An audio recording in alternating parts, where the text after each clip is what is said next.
What is up, harvesters? Welcome back to the subscribers, and if you're new here, welcome to Hobby Harvest. My name is Ken. So I got you guys out here today on my southeastern Wisconsin food plot. So I just got my buckwheat down for my summer cover crop. So I'm gonna just quickly explain like the advantages to that and what I do that might be just a little bit different than other guys. So what I did was I got out here. I want to always plant my buckwheat about 6 to 7 weeks before my fall plant date. So it is the second to last weekend in June right now. I know for those of you who watch my channel, this is actually a little bit early for planting buckwheat because I always tell you I target the middle of August on this food plot, but this year we have a family trip scheduled that week. So I am targeting the first or second week of August to plant this food plot. That will put this buckwheat at 6 or 7 weeks old at that time. So I'm a little early so I can get this video out to you guys so you can plan ahead as well. You guys will have a couple more weeks to get ready for this if this is something you're new to or maybe you forgot about or whatever. But so I got the seed down. Now the issue that I always have when I plant seed out here is that the turkeys come and they scratch it up right away. I always think that they can probably hear it hit the ground. And so this year what I did is I got out here and I let the four-wheeler just idle while I was throwing seed down, and we're gonna see if that works this year.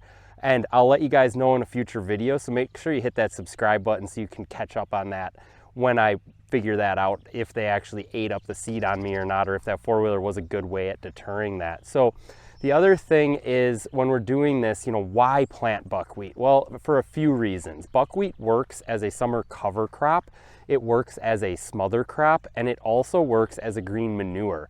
So when we plant into the standing buckwheat in fall, in 6 to 7 weeks from now, or late summer, we are planting into it and then crimping it over the top. And then so what that does is it's essentially putting a thatch down on top of that seed, and that acts as like straw that you would put over grass seed, which really helps to hold in any moisture you get and also deter weeds from growing up. And then that really helps you have a weed-free plot headed into the hunting season. Now, what do we have to do to prepare before we plant buckwheat? So we can do this with or without chemicals. Now, I did use chemicals. I came out here and I wanted to spray my switchgrass, which is absolutely loving all of this heat we're getting right now. It's growing so fast.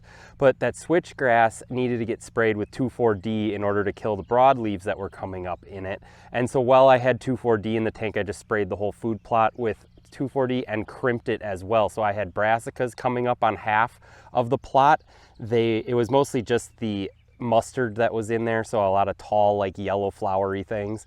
And then I had my cereal grains coming up on the other side of the plot.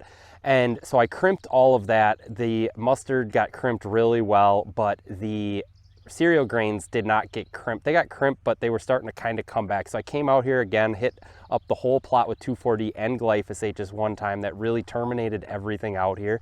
But then I had too much thatch out here because I let it grow for too long. It got too tall. I had way too much thatch out here. So because of that, I came out here and I cultivated, and that was able to just tear up that very top, like ½ inch of soil. I don't put any weight on the cultivator. I just use it to just agitate that very, very top layer of soil, and it gathers up some of the thatch.